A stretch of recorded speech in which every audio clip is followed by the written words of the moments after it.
martes 21 de julio del 2020, bienvenidos a JNE Noticias. Soy Paloma Barreto, vamos con nuestros principales titulares.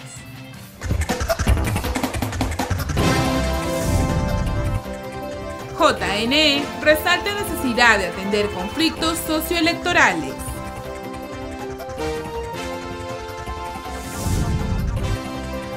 Conozca modalidades que podrían adoptar las elecciones internas en partidos políticos.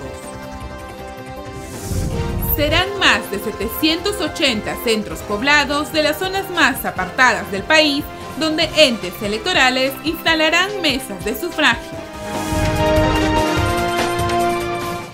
Comenzamos con nuestra información. La especialista en gestión de conflictos Giselle Guamaní explicó en un curso dictado por la Escuela Electoral y de Gobernabilidad del Jurado Nacional de Elecciones la importancia de la prevención ante los conflictos socioelectorales. Veamos los detalles. La Escuela Electoral y de Gobernabilidad del Jurado Nacional de Elecciones continúa con su labor de formar cívicamente a los ciudadanos.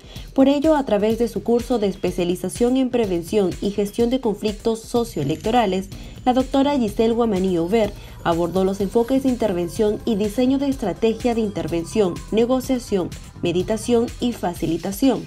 En ese sentido, la doctora Guamaní resaltó cómo el uso de la tecnología es una ayuda para poder resolver de manera más rápida los conflictos socioelectorales. Para ello, diferentes aplicaciones están permitiendo lograr mapear los conflictos, en algunos casos darle seguimiento a los procesos, en otros facilitar encuentros, no cara a cara, pero virtual y virtual, unos con otros, e inclusive darle también seguimiento a los acuerdos a los cuales llegan los actores. Otro punto clave frente a los conflictos socioelectorales es la prevención a tiempo y trabajar en las alertas tempranas o llamadas alertas de crisis.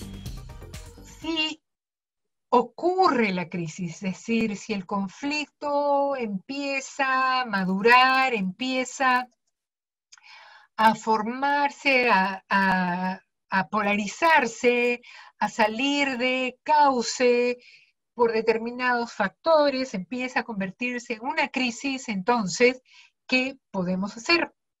Negociar treguas, es decir,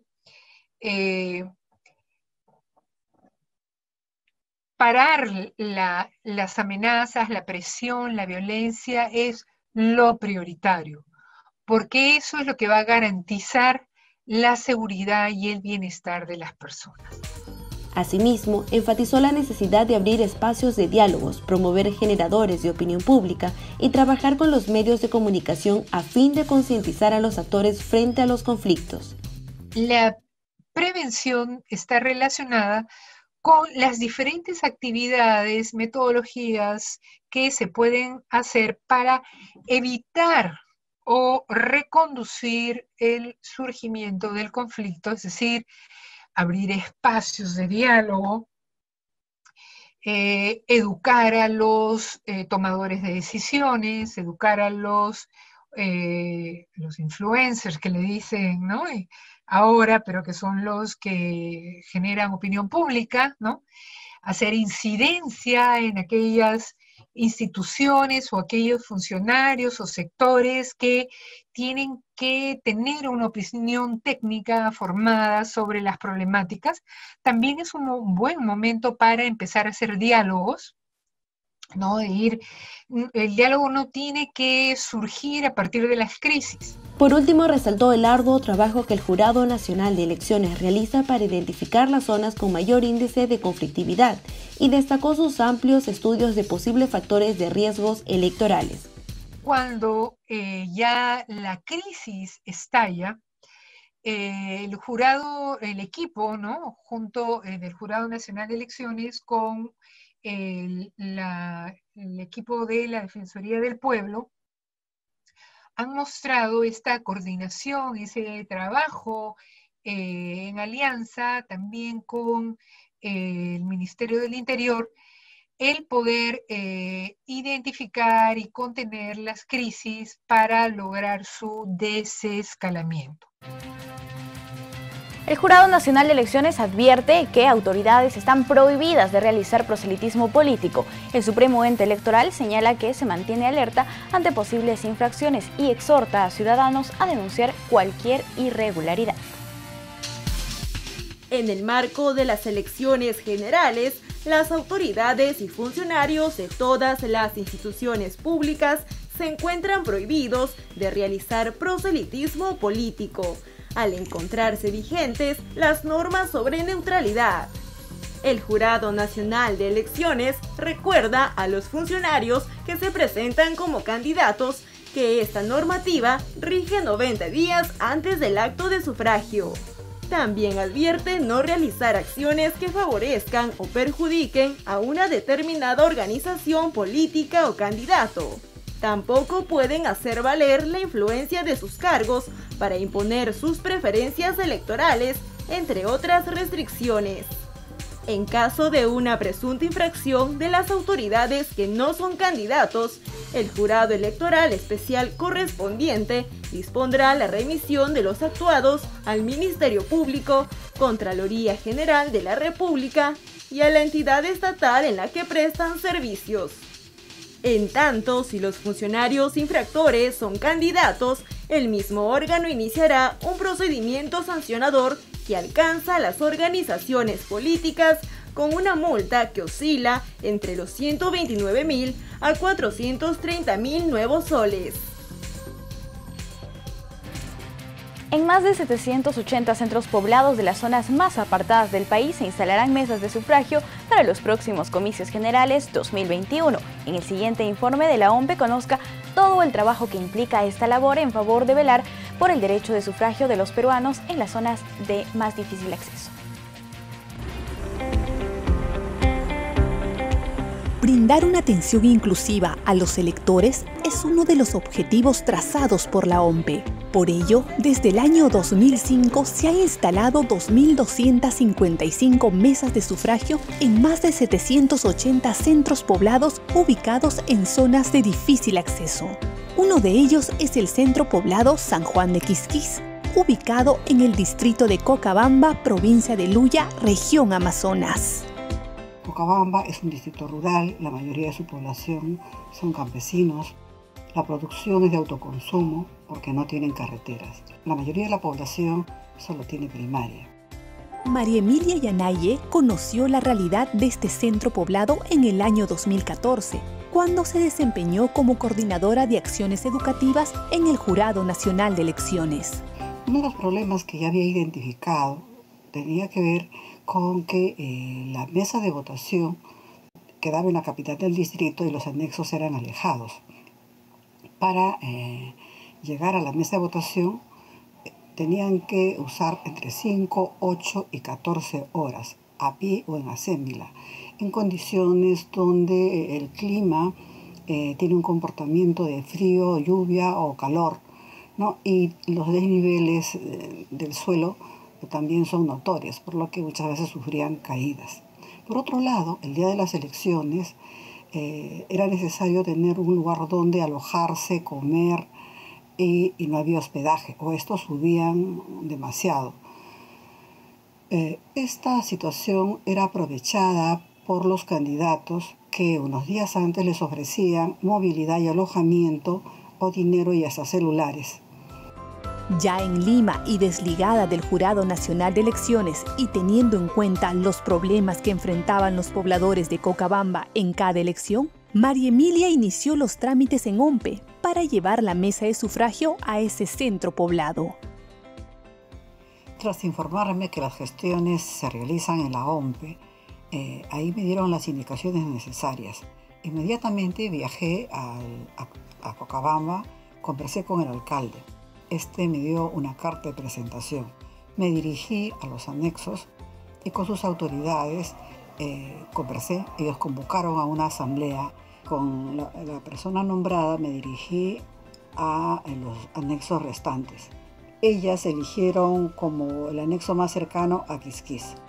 En el centro poblado de Quisquís votan 371 electores, quienes podrán ejercer sin ninguna dificultad su derecho al sufragio, gracias a una decidida ciudadana y este importante servicio que ofrece la OMPE. Tal fue el beneplácito de los cochabambinos, porque ya no tienen que ir tan lejos ni gastar tanto para elegir a sus autoridades. Esto es una demostración de que población y OMPE pueden lograr grandes cosas. Es necesario que las autoridades impulsen estas iniciativas y más centros poblados cuenten con mesas de sufragio cerca a sus lugares de vivienda. Esto es una forma de incluir a las poblaciones más vulnerables del país para acceder al voto en entornos adecuados. De esa manera se fortalece la democracia. Los requisitos y pasos a seguir para acceder a este servicio se encuentran en la página web de la OMPE, www.ompe.gov.pe.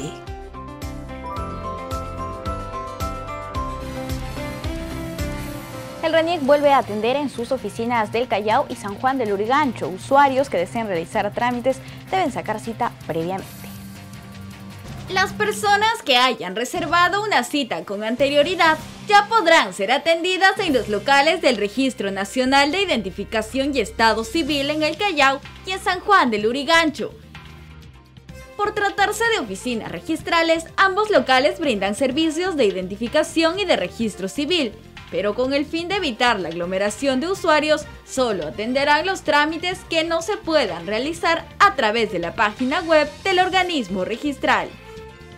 El RENIEC está reabriendo sus puertas de manera progresiva, dando prioridad a los lugares que solían recibir la mayor cantidad de público. Hasta el momento se puede solicitar cita para ser atendido en las oficinas registrales de Miraflores, Independencia, Cercado de Lima, Jesús María, San Borja, Callao y San Juan del Lurigancho. Además, en la agencia de Girón Ancash en el centro de Lima, se entregan DNI y se certifican copias de actas registrales para uso en trámites ante el Ministerio de Relaciones Exteriores. En las siguientes semanas se irán sumando otros puntos de atención del RENIEC conforme se culmine la adecuación de sus espacios a las medidas de bioseguridad exigidas actualmente. Mientras tanto, la entidad pública recuerda que es posible efectuar diversas gestiones a través de su página web y mediante el aplicativo RENIEC Móvil Facial.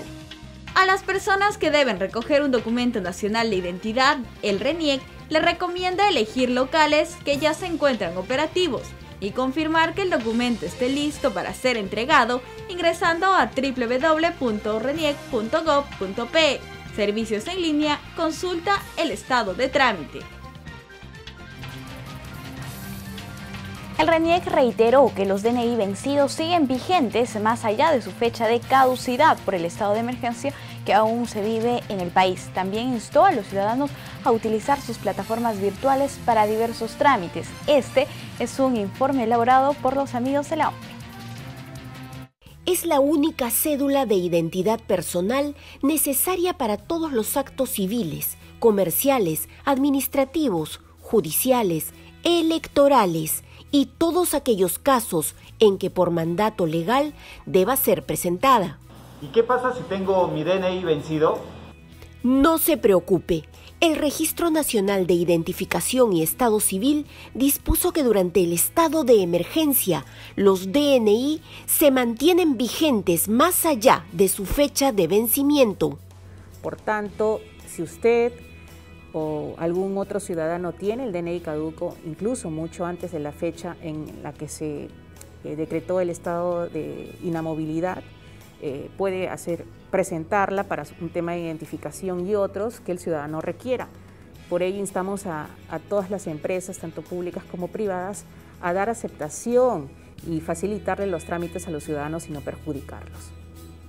Es que renovarlo implica la toma de las huellas digitales y actualizar la fotografía del ciudadano. Y eso solo se puede efectuar en una agencia u oficina registral, las mismas que ya están retornando a la atención presencial paulatinamente. La primera en abrir fue la ubicada en el distrito de Miraflores, debido a que hay menor riesgo de contagio del COVID-19. Ha seguido la agencia en el Cono Norte, ubicada en el Cono Norte, la agencia de Independencia, luego la del centro de Lima. En esta semana también está programada la apertura de la oficina que se encuentra en San Luis. Semanalmente hay un promedio de 1.500 citas por local. Previamente se deben de reservar las citas a través de nuestra página web www.reniec.gov.p, servicios en línea, reserva de citas. Allí el ciudadano deberá elegir la opción para poder reservar su cita. Si es que no la tramita, no podrá ser atendido. Obtener copias de actas y solicitar duplicado de DNI son trámites que puede realizar virtualmente. Solo las inscripciones de nacimientos son presenciales. Tengo varias consultas, ¿podría ir a sus oficinas? De ninguna manera. Tenemos nuestros canales de atención, nuestras cuentas institucionales en redes sociales, RENIEC Perú, RENIEC Digital, y también el correo de consultas@reniec.gov.pe, donde pueden escribirnos y se les dará la respuesta ante sus inquietudes. Se trata de evitar la aglomeración en todas las instituciones y reducir el aforo para una atención ágil y segura. Las elecciones internas se darán en unos meses dentro de los partidos políticos con miras a las elecciones generales del 2021. José Villalobos, presidente del Instituto Peruano de Derecho Electoral, nos precisó las modalidades en que se realizará este proceso. Las elecciones internas de los partidos políticos crean muchas inquietudes en la población y adopta un panorama singular por la pandemia del coronavirus que se vive actualmente. ¿Cuáles son las modalidades de las elecciones internas? José Manuel Villalobos, presidente del Instituto Peruano de Derecho Electoral, nos ilustra el tema que será discutido en la Comisión de Constitución del Congreso. Las elecciones internas son un mecanismo que se introdujo en la ley de partidos políticos del año 2003 con el objeto de que los candidatos de los partidos políticos, tanto los que van en las planchas presidenciales como las listas al Congreso, elecciones regionales y municipales y ahora Parlamento Andino, sean previamente elegidos en un proceso democrático por los estamentos de los partidos políticos. La tendencia indica que las bancadas podrían optar entonces por dos modalidades, un militante, un voto y las elecciones mediante delegados, pero siempre supervisado y organizado por la Oficina Nacional de Procesos Electorales. La propuesta que se está debatiendo en la Comisión de Constitución es que estas internas las organice la OMPE, las fiscaliza el Jurado Nacional de Elecciones, quien administrará la justicia electoral, pero respecto a la modalidad de elección se barajan dos posibilidades. Una, que sea a través de la elección de todos los militantes del partido, es decir, bajo la modalidad de un militante un voto, y la otra modalidad que se está planteando y discutiendo es que sea a través de delegados, pero de delegados elegidos por un órgano del partido que lo establezca el estatuto. En la propuesta se establece que los partidos decidirán por cualquiera de esas dos modalidades. ¿Cuál es el papel que tienen los entes electorales en estas elecciones internas, teniendo en cuenta el estado de emergencia que afrontamos? Lo más democrático es que los partidos seleccionen a sus candidatos a través de la modalidad de un militante un voto. Okay. Y si los partidos no estaban de acuerdo con la modalidad, con utilizar el voto electrónico no presencial, que no les da mucha confiabilidad o muchas garantías, se podía usar el voto presencial utilizando los mecanismos y protocolos de seguridad que además podrían servir como un piloto para luego aplicarlos el próximo año. Hacer las elecciones por delegados no sería malo si es que los organiza la OMPE, pero si esos delegados provienen de las bases, es decir, son elegidos por las bases del partido, por los militantes, cosa que no se está planteando, sino que se está planteando ahora que esos delegados sean elegidos por un estamento que lo determine el estatuto y seguramente van a modificar los estatutos y esos delegados van a ser elegidos por los comités políticos, por los CENS y por lo tanto no va a ser democrático. Finalizó indicando que si se decide que las elecciones internas sean organizadas por la OMPE y fiscalizadas por el Jurado Nacional de Elecciones, tendremos garantías sobre la transparencia de los comicios dentro de los partidos políticos.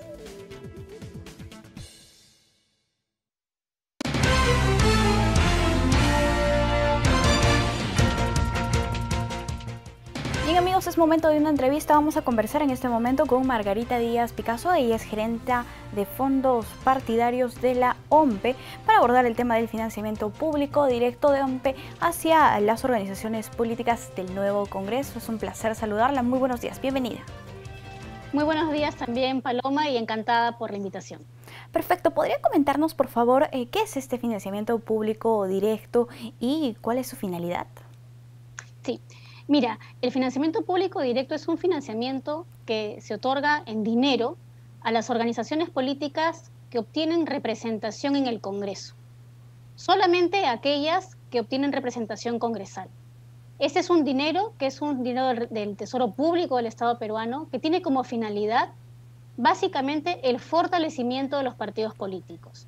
Ellos pueden invertir este dinero, utilizarlo en actividades de capacitación, de investigación, pueden comprar inmuebles, equipar sus locales de partido, brindar cursos y actividades, digamos, que están ya normadas en nuestra ley de organizaciones políticas, en la 28094, y esas son las actividades que ellos pueden realizar. Está, como digo, destinado al fortalecimiento de la actividad partidaria.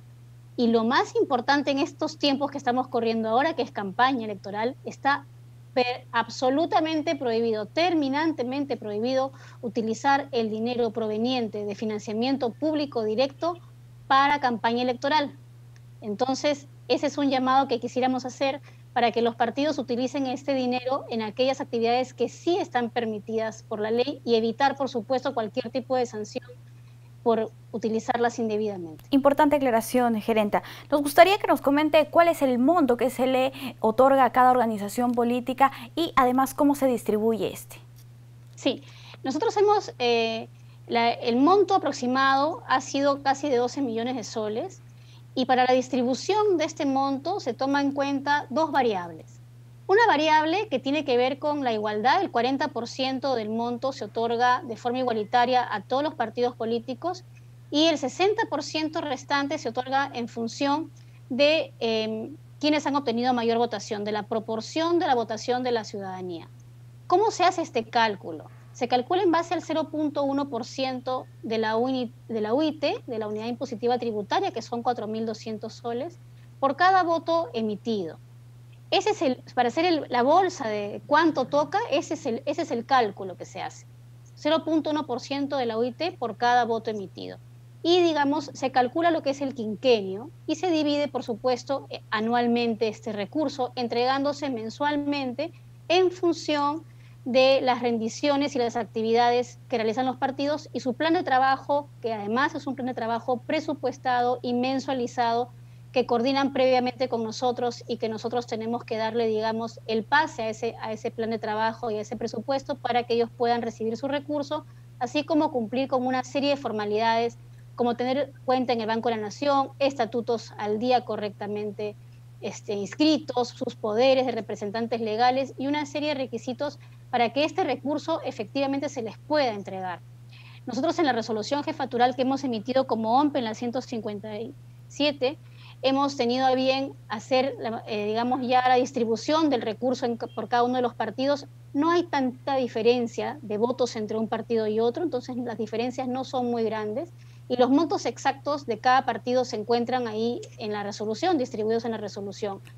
Lo que es muy importante de acotar aquí es que los partidos deben hacer un uso adecuado de este recurso y que ante cualquier duda instamos a los partidos y los invitamos siempre a que se comuniquen con nosotros. En la OMPE estamos puertas abiertas para dar siempre asistencia técnica. En este caso la damos remotamente porque estamos en una emergencia nacional con el COVID-19, pero de todas formas siempre estamos trabajando cercanamente con las organizaciones para guiarlas, para absorber sus dudas y por supuesto para que la rendición que ellas presenten sea adecuada y sea conforme a ley. Para ello, por favor, siempre están abiertos nuestros correos y cualquier tipo de duda, con todo gusto, nuestro personal está dispuesto a absorberla en el menor tiempo posible. Gerenta, nos gustaría conocer también cómo OMPE realiza el control y supervisión del manejo de este dinero, por favor. Sí, los partidos tienen que rendirnos cuentas sobre cómo van avanzando en la ejecución de sus actividades. Si, por ejemplo, un partido no ha rendido las cuentas, se suspende la entrega de este dinero, se suspende la transferencia de estos recursos hasta que rinda y hasta que en caso haya observaciones, levante las observaciones. Es decir, hay una permanente revisión de la rendición de cuentas. Hay visitas también que se realizan a los partidos políticos para poder conocer cómo son sus estados financieros y alguna duda que ellos puedan tener. Y muy importante, las rendiciones de cuentas de los partidos políticos con motivo de los financiamientos públicos directos que reciben están colgadas en nuestra página web. Hace unas semanas, o creo ya meses, Paloma, conversábamos sobre nuestra herramienta Claridad, ¿cierto? La plataforma Claridad de la OMPE, en la que está dividida en dos, una parte es financiamiento privado y otra parte es financiamiento público directo. La ciudadanía puede entrar a Claridad a través de nuestra página, que es www.ompe.gov.pe, y puede apreciar allí en qué han gastado los partidos políticos los financiamientos públicos directos que han recibido, cuáles actividades son las que han realizado y cómo ha sido su desempeño en esta materia, que es muy importante que esta información también sea transparente hacia la ciudadanía, así que tienen a disposición el portal nuestro donde están las rendiciones de cuentas de financiamiento público directo. Claridad, una importante herramienta para transparentar este tipo de procesos. Gerenta, también queremos que nos comparta cómo se ha hecho la distribución en este Congreso, puesto que estamos hablando de dos plenos diferentes y también distintos partidos que han formado parte de estos dos congresos en este periodo. Sí, sobre eso es bien importante tu pregunta, Paloma, porque nos permite aclarar algunas dudas que a veces suscita esta situación. Como bien sabemos, la disolución del Congreso es una situación extraordinaria, ha sido una situación extraordinaria vivida por primera vez en nuestra vida republicana, y eso como OMPE nos presentaba un desafío.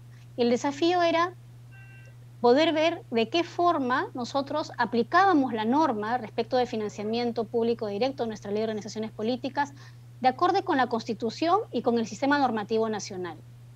Lo que se consideró, porque se hizo una consulta al Ministerio de Justicia, lo que se consideró era que, habiéndose disuelto el Congreso el 30 de septiembre del 2019, el Congreso que había estado en funciones hasta esa fecha, los partidos que pertenecían a ese Congreso, ya no iban a recibir financiamiento público directo porque ese quinquenio, de alguna forma, su representación ya no era tal.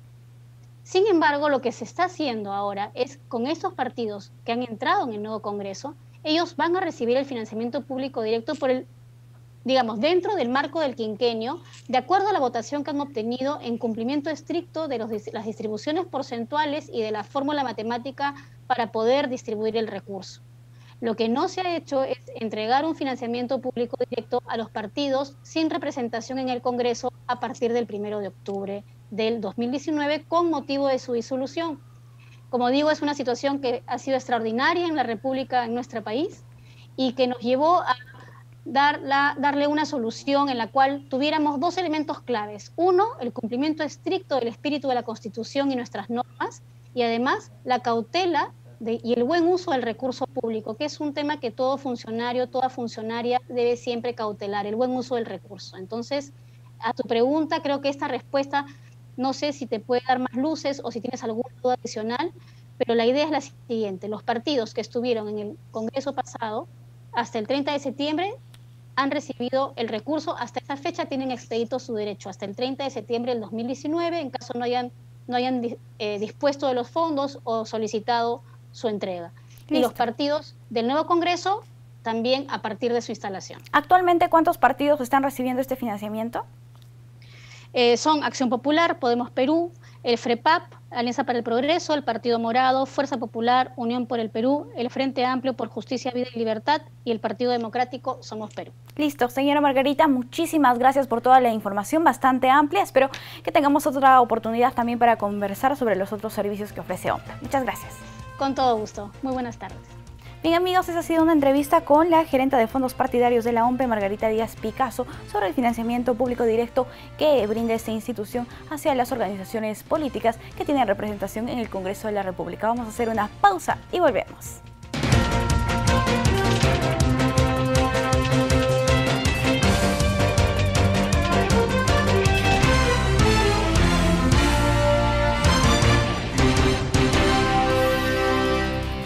Bien amigos, estamos de vuelta en JNE Noticias. Les comentamos ahora que el presidente de ministros, Pedro Cateriano, pedirá el voto de confianza la primera semana de agosto ante el Pleno del Congreso de la República. Esto tras un acuerdo entre el titular del Congreso, Manuel Merino, y el Premier. Sí, juro. El presidente del Consejo de Ministros, Pedro Cateriano, tras conversaciones con el presidente del Parlamento, Manuel Merino, establecieron como fecha para pedir el voto de confianza la primera semana de agosto. Así lo informó el Congreso de la República. En ese sentido, la reunión se realizará luego de las fiestas patrias, en la cual se daría la aprobación al renovado gabinete ministerial por parte del Pleno. Cabe destacar que el viernes 17 de julio, Pedro Cateriano solicitó mediante un oficio que se convoque a sesión del Pleno y solicitar el voto de confianza antes del 28 de julio. Ahora les contamos que el Poder Judicial ratificó impedimento de salida del país por 12 meses contra la ex primera dama Nadine Heredia por el caso Gasoducto, y este jueves afrontará un pedido de prisión preventiva. La segunda Sala Penal de Apelaciones de la Corte Especializada de Justicia ratificó el impedimento de salida del país de 1 año que se le impuso a la ex primera dama Nadine Heredia, investigada por supuestamente gestionar la adjudicación del proyecto Gasoducto en favor de la empresa Odebrecht. El año pasado, el juez Jorge Chávez Tamariz dictó la medida cuando el proceso se encontraba en investigación preliminar, pero desde marzo el caso pasó a fase preparatoria y por ese motivo la fiscal Giovanna Mori requirió 36 meses de prisión preventiva.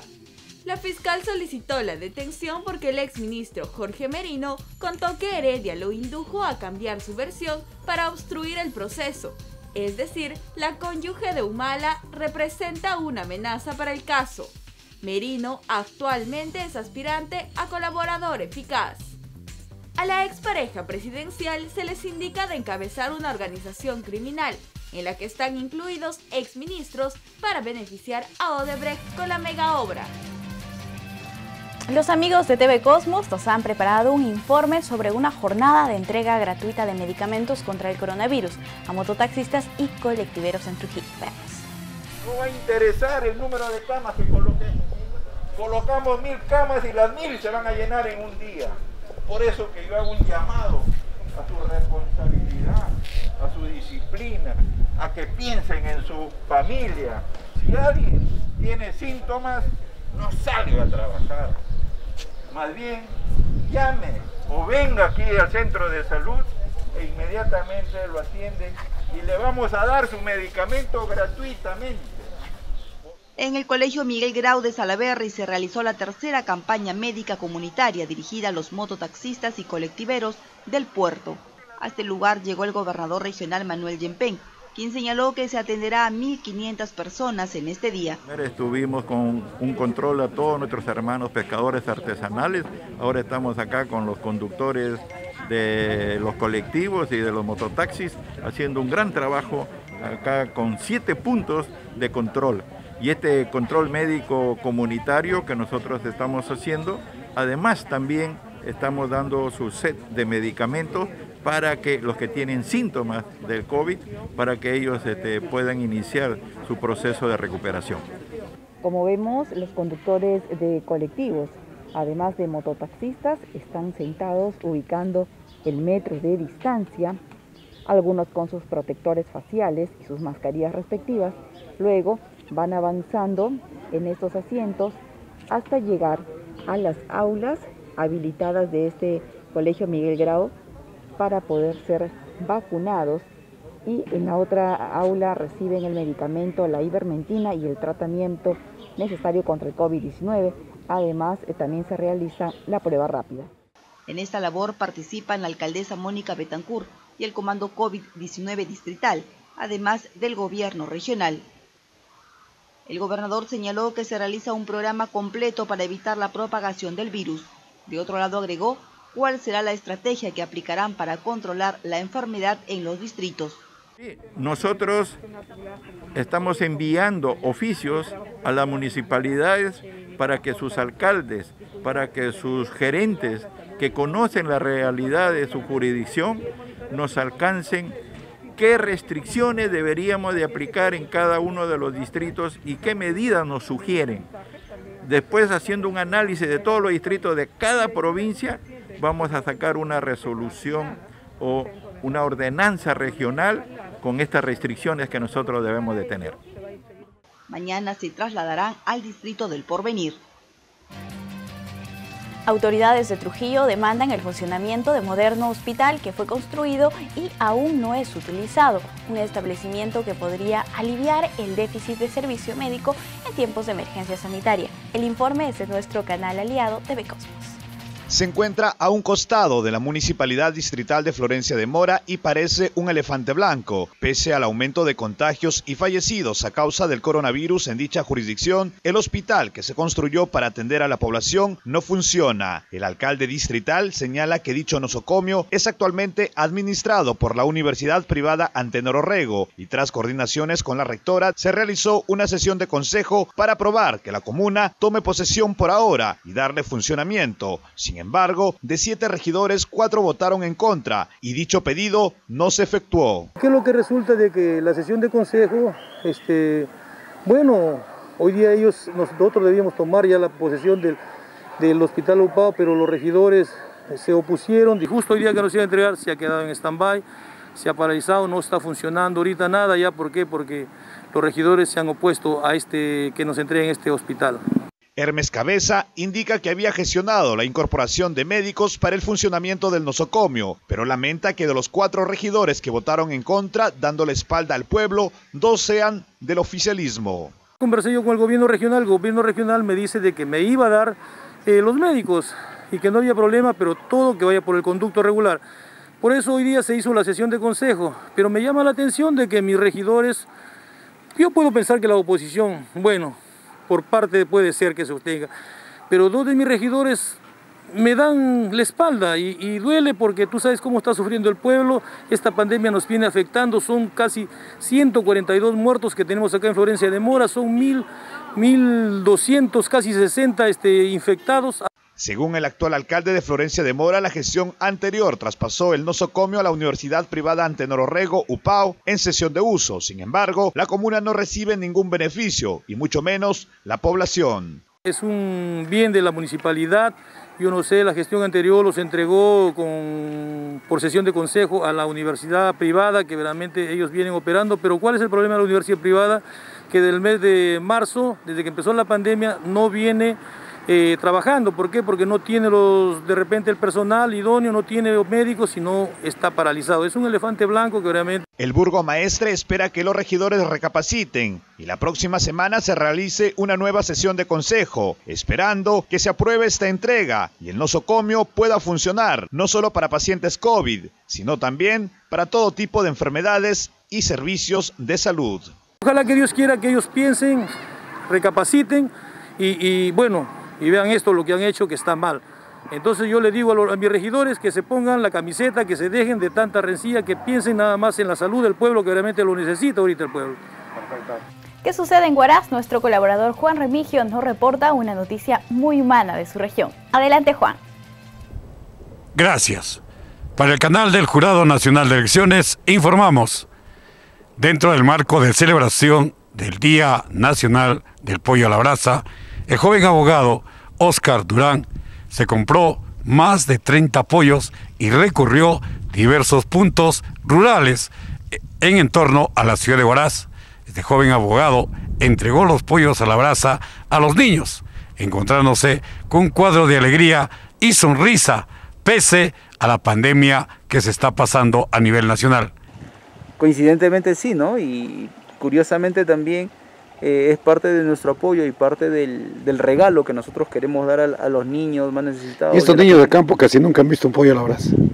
Es un poquito complicado y un poco difícil, ¿no? Lo ven por la televisión a veces y sé que muchas personas, porque también he pasado por esa necesidad, es que quisieran tener un plato de esa naturaleza en su mesa, en su compartir. En la zona rural en Huaraz, los niños y la población no utilizan mascarillas porque es un lugar limpio, es un lugar donde todavía no hay contaminación.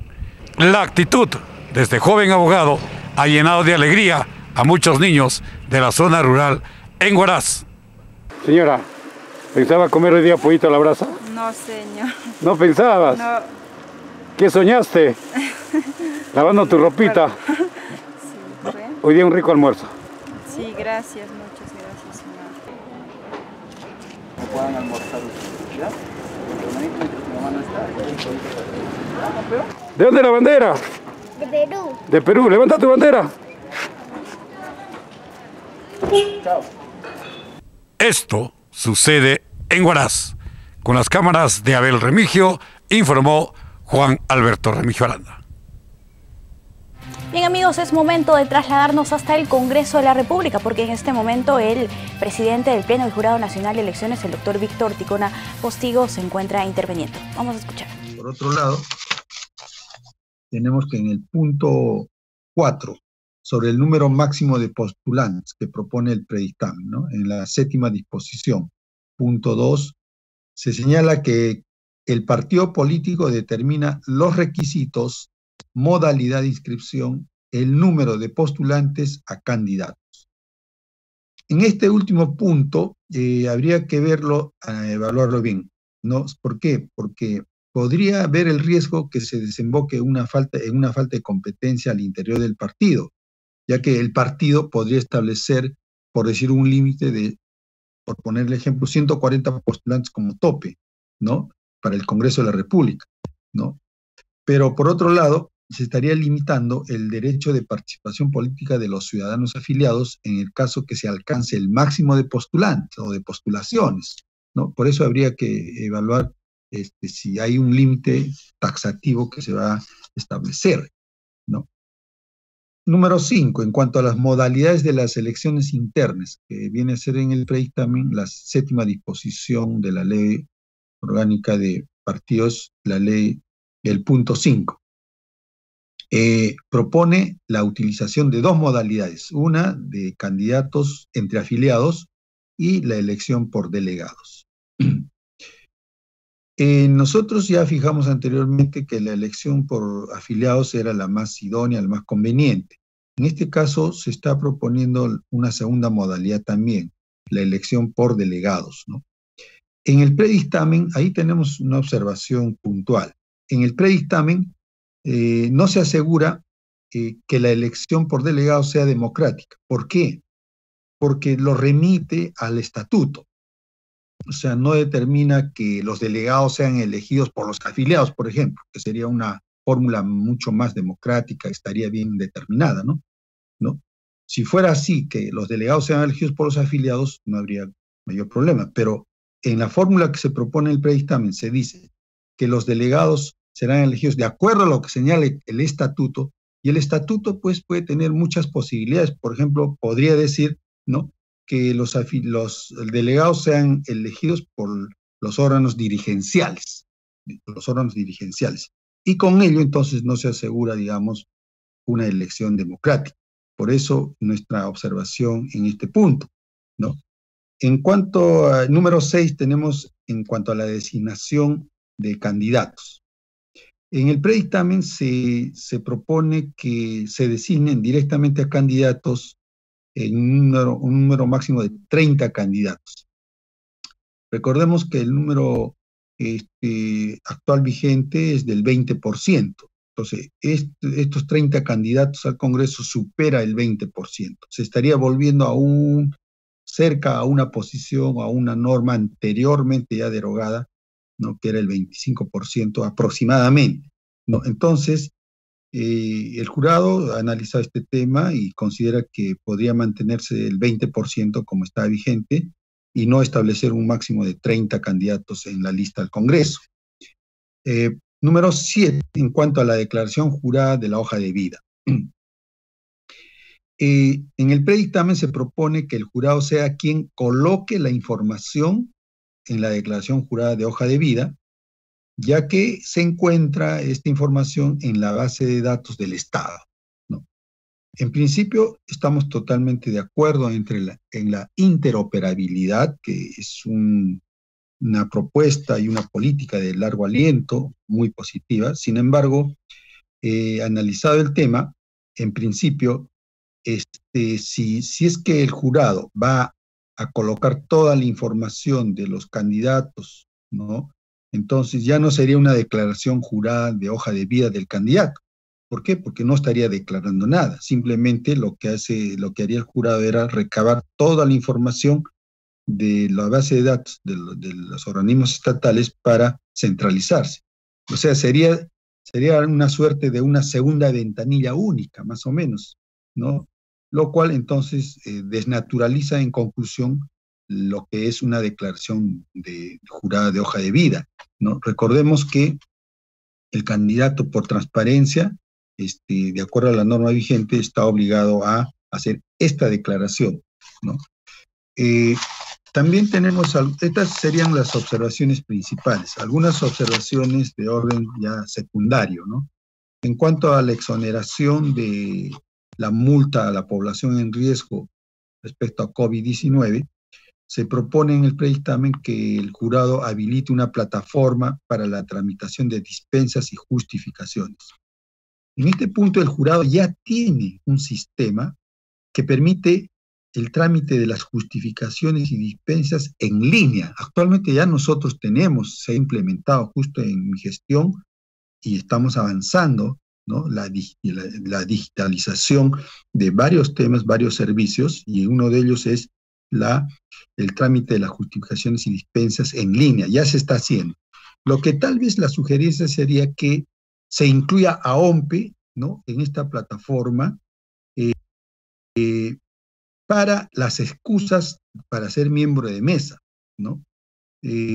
Porque recordemos que estas excusas para ser miembro de mesa se tramitan antes de la fecha de la elección, mientras que las justificaciones y dispensas se hacen después de la fecha de elección.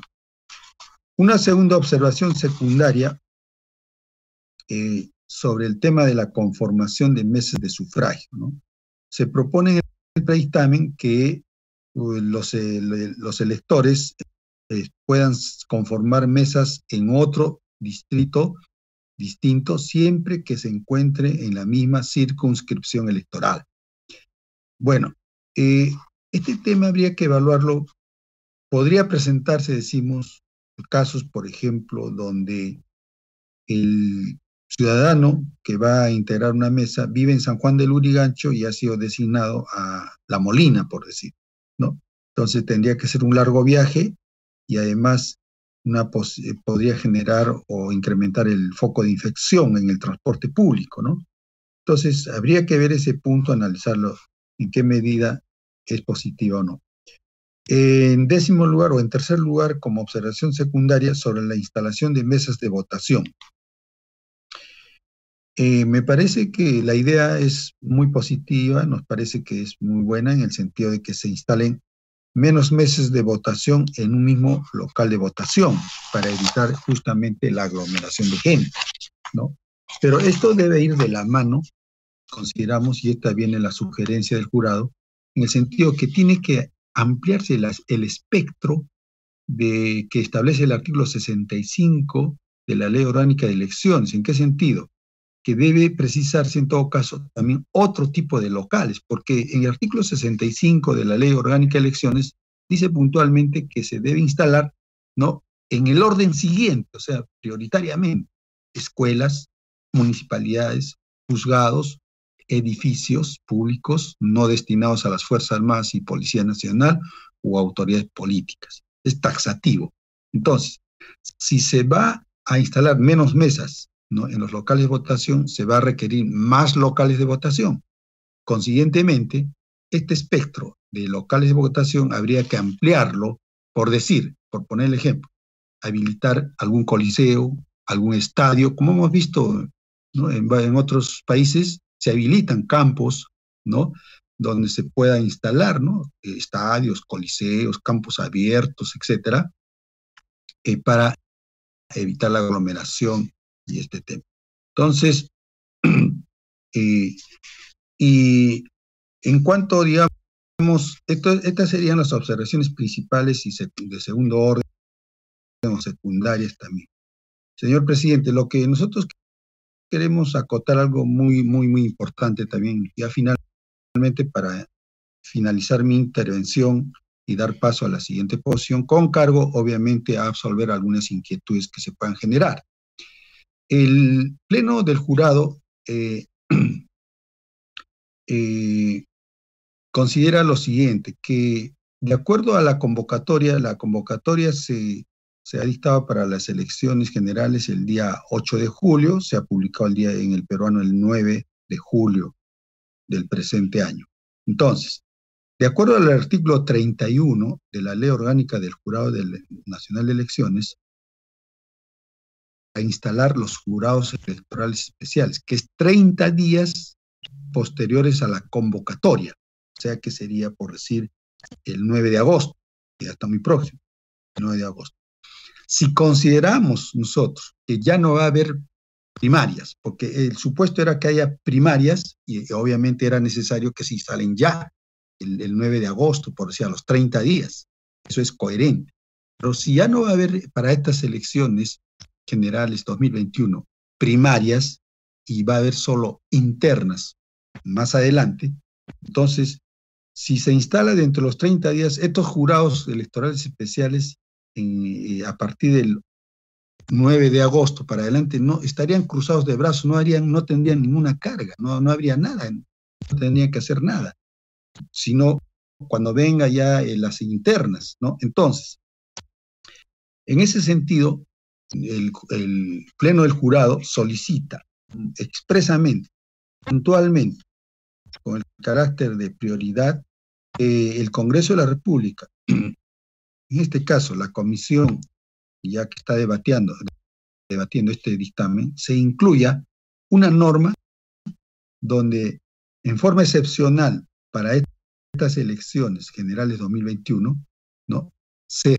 faculte al Jurado Nacional de Elecciones para que proceda a instalar, ¿no?, los jurados electorales especiales en fecha oportuna y en forma progresiva, es decir, de acuerdo a lo que se va a fijar más o menos, de acuerdo al rango de tiempo, las internas, ¿no? De esta manera no tendríamos una camisa de fuerza y necesariamente tendríamos que convocar ya, instalar y que entren en funciones el 9 de agosto, ¿no? En ese sentido, entonces, nosotros hacemos esta propuesta, este alcance esencial, fundamental, ¿no?, que se dicte una norma excepcional, ¿no?, relacionada al artículo 31 de la Ley Orgánica del Jurado, para que se faculte al jurado la instalación de los jurados en forma oportuna y en forma progresiva. Señor presidente, hasta acá mi intervención. Estamos llanos a absolver las preguntas que se puedan formular por su despacho, por los señores congresistas de la República. Muy agradecido. Muchas gracias, doctor Víctor Ticona, por su exposición. Y estamos acogiendo su propuesta de carácter extraordinaria para tenerlo en el predictamen, no se preocupe.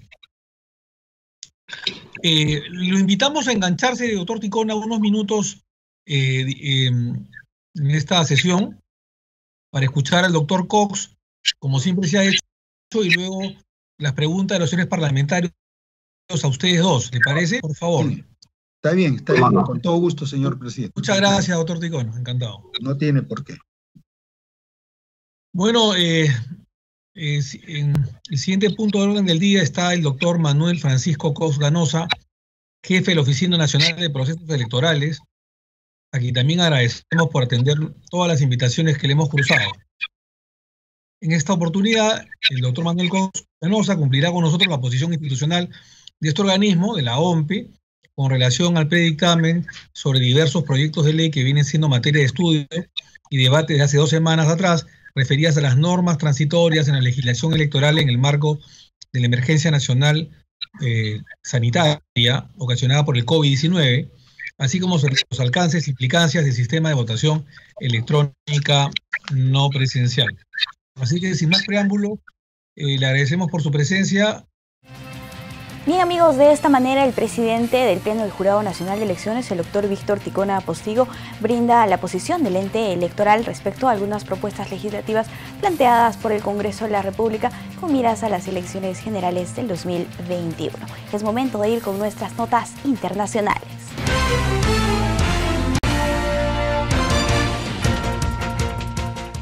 Vamos con nuestra información internacional. Ahora les comentamos que la vacuna contra el coronavirus está cada vez más cerca. La Universidad de Oxford hizo pruebas muy alentadoras de una futura vacuna En tanto, el Reino Unido ha firmado acuerdos para adquirir más de 90 millones de dosis de la tan esperada vacuna, ni bien esté lista su aplicación.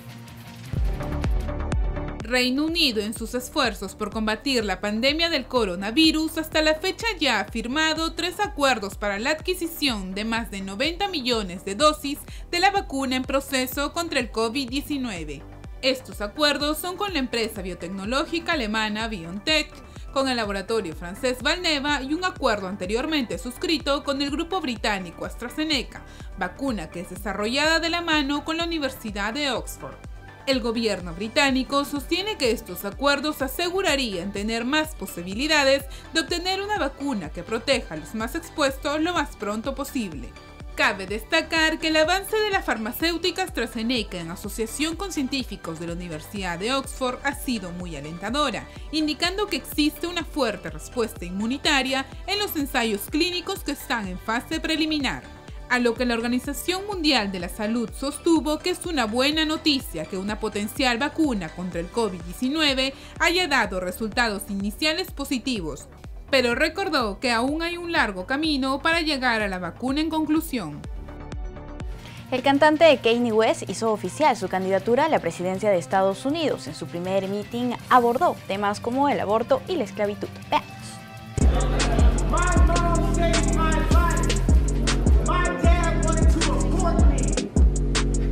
El rapero estadounidense Kanye West lanzó oficialmente su campaña para las elecciones presidenciales de Estados Unidos, programadas para el 3 de noviembre. El cantante de 43 años realizó su primer meeting en Carolina del Sur, en donde tomó posturas políticas en temas como el aborto y la desigualdad económica. El evento fue emitido en vivo por YouTube y estaciones televisivas locales. Kanye West es conocido cantante, compositor, productor y diseñador quien contrajo matrimonio con la mediática Kim Kardashian, por lo que ha sido una fuente de atención sustancial para los medios. El candidato apareció con un 2020 escrito en la parte posterior de su cabeza, con un chaleco protector de seguridad y hablando a la multitud sin un micrófono. Asimismo, se refirió en múltiples ocasiones a la Biblia y a las enseñanzas cristianas y rompió a llorar en un momento mientras hablaba sobre el aborto, pues dijo que sus padres casi tomaban la decisión de que no naciera, por lo que les propuso que se debería dar $1 millón a las mujeres que tuvieran un bebé para disuadirlas de interrumpir el embarazo. Por otro lado, cabe señalar que el aspirante a la Casa Blanca perdió el plazo para registrarse en la votación de varios estados claves como Nueva York, Florida, Texas o Illinois, por lo que ahora necesita recolectar suficientes firmas para aparecer en la boleta electoral en otros estados.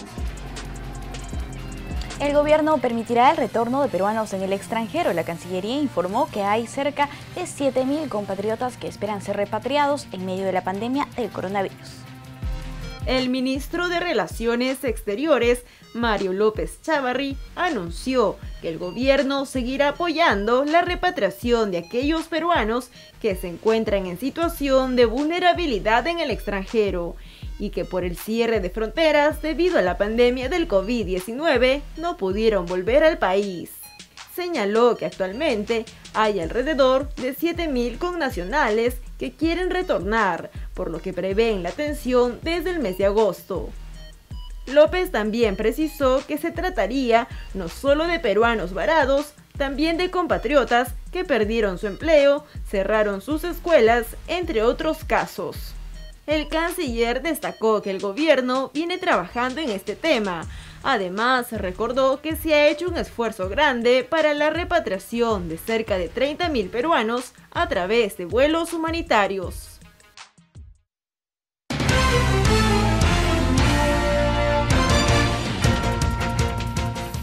Bien amigos, llegamos al final del noticiero. Conmigo será hasta mañana. Los dejo con bellas imágenes de Chaclacayo.